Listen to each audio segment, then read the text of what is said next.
Hi, welcome to What Even Is Life with me, Brandon Owens. I'm your host, Brandon Owens. And yes, I am back. I haven't been on this podcast since the summer after my freshman year of college, I believe. I don't know, it's been a while.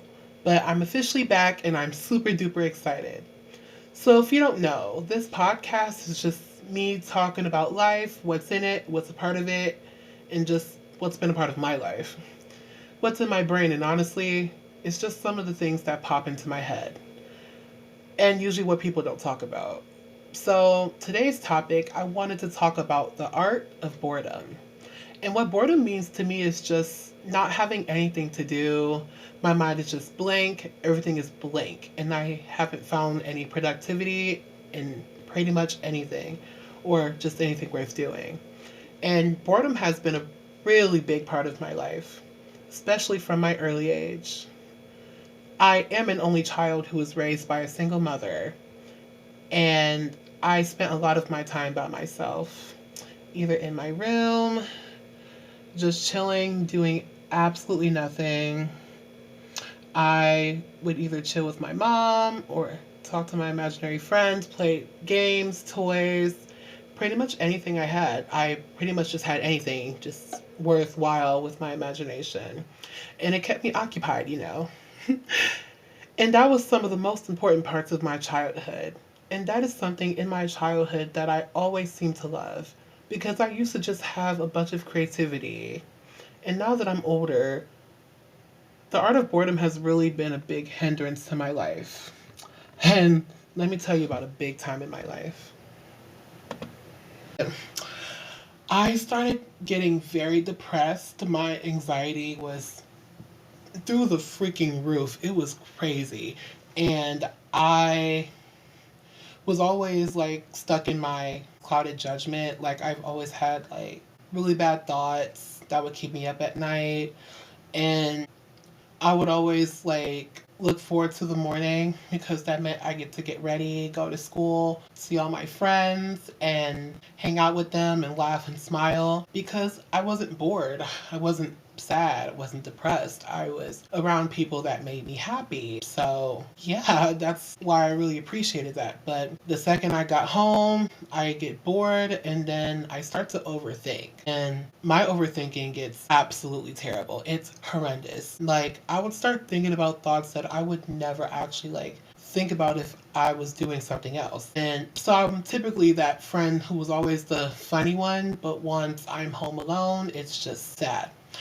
And not that my mom wasn't a great outlet for me. She is amazing. I love her so much and any of my feelings has absolutely nothing to do with her. Just it was all just me and my rotted mind and judgment. But and also my boredom actually started like getting worse when I first got social media. So I was given a phone at a really, really young age. I think I was 8 years old when my mom got me my first phone. And the first thing I did was download Musically. Yes, back when Musically was a thing, I know. And I would make Musicallys all the time. I would always scroll all the time. Like, mind you, this was before TikTok became a thing. And I wanted my life to be just like everybody's who was on Musically. Like there was Baby Ariel, Lauren Gray, Jacob Sartorius, Ari. They love Ari. Like if you remember those creators, like those were everything to me. I wanted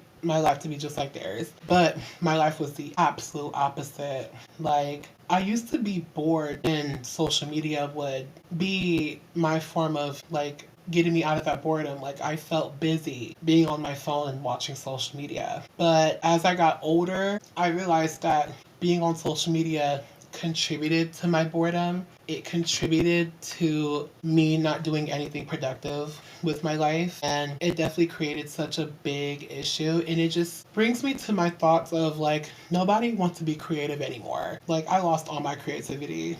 Like, I feel like social media has clouded a lot of people's minds and individuality and just finding their own sense of self, because a lot of people find their dream life, their dream lifestyle through social media. I'm not saying everyone does, but I know for me that used to be like that. I used to always want my life to be like somebody else's because my life is too boring.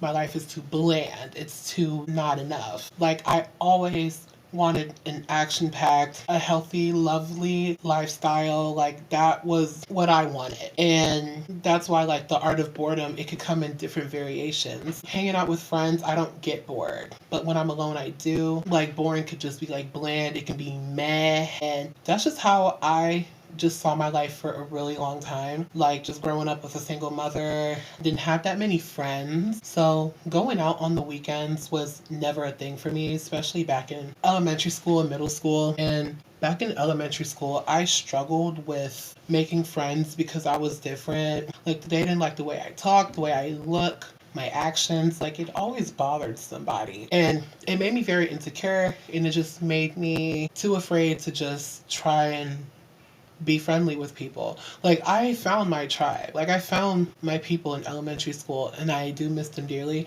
I still keep in touch with my best friend Azaria. If you're listening, I love you. But I was always at home bored. Like, I never had a curfew.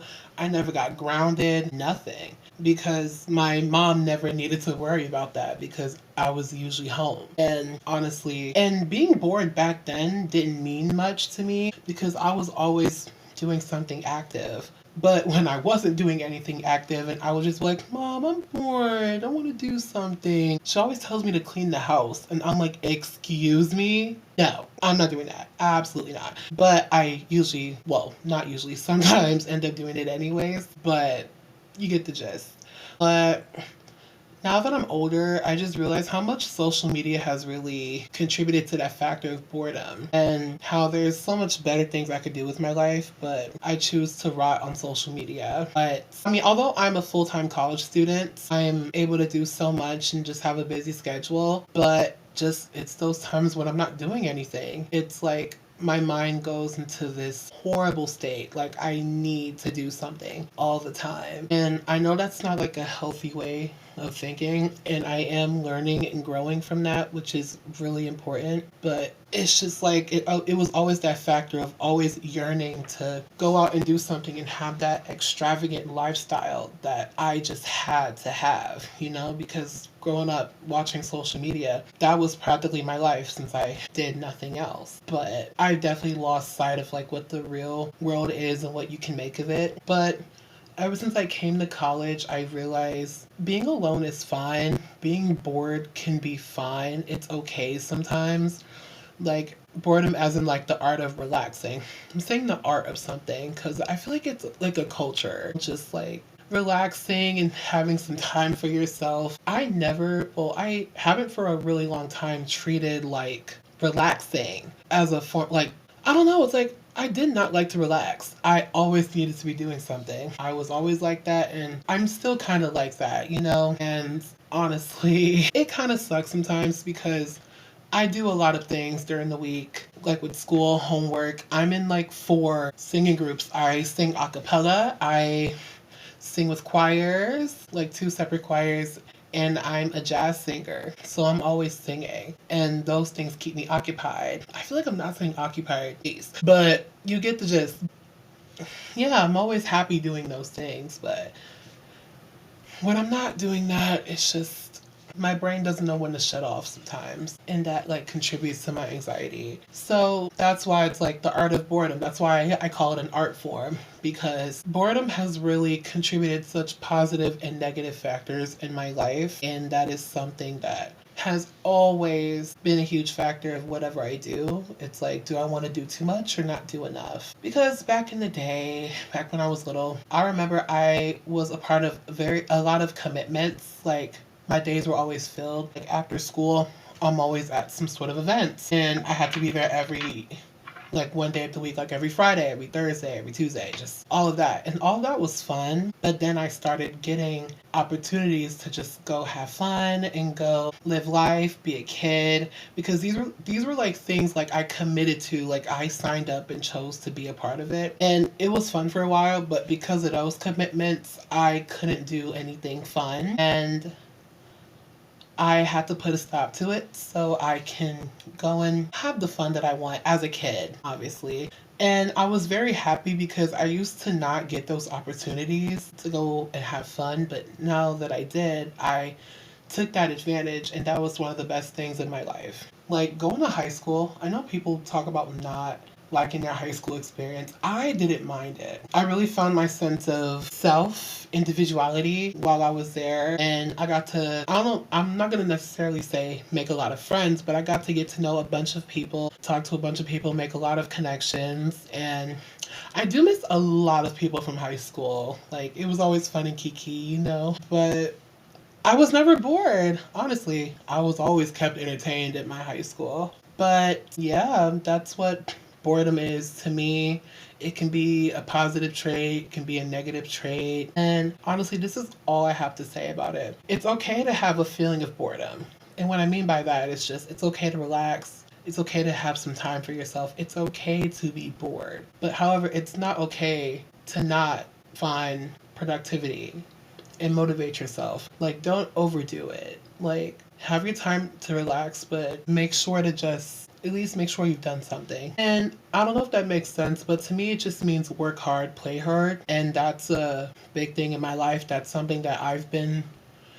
been one of my life models lately, like work hard, play hard. Like, I truly think like if I do something productive, I should enjoy myself after. Like, I should do something fun as like a reward. And yeah, I'm getting this podcast finished, so I'm very proud of that. And I'm really happy to be back on the podcast scene. I know I've said this before that I want to get back into podcasting and try again. And I really hope that it works out this time. Like, I have to make more episodes for my class, so that's more content for you guys. But yeah, I love talking and yapping and just spilling my guts. And I'm very glad I get to do this again. And stay tuned. And hold on, I almost forgot something. I did some research on boredom. How could I forget? But according to James Dankert, a professor of cognitive neuroscience at the University of Waterloo, in Ontario. It's aggressively dissatisfying in the sense that you have a high level of motivation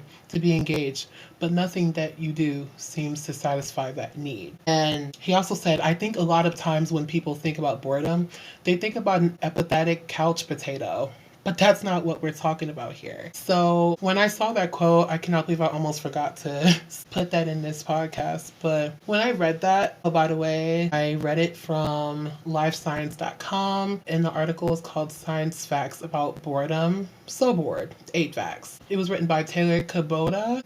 I read that quote and it made me realize how much I take advantage of the word boredom, or how I lose some meaning to it, because I also think of boredom as just sitting on the couch like a potato and just losing all motivation. But in reality, it's just not simply doing anything, simply not doing anything. Honestly, I should have taken it as more of that. And at the end of the day, I just need to learn to relax and honor my body, my mind, and realize you have nothing to do. Take that as you will. And yeah, that's the end of that.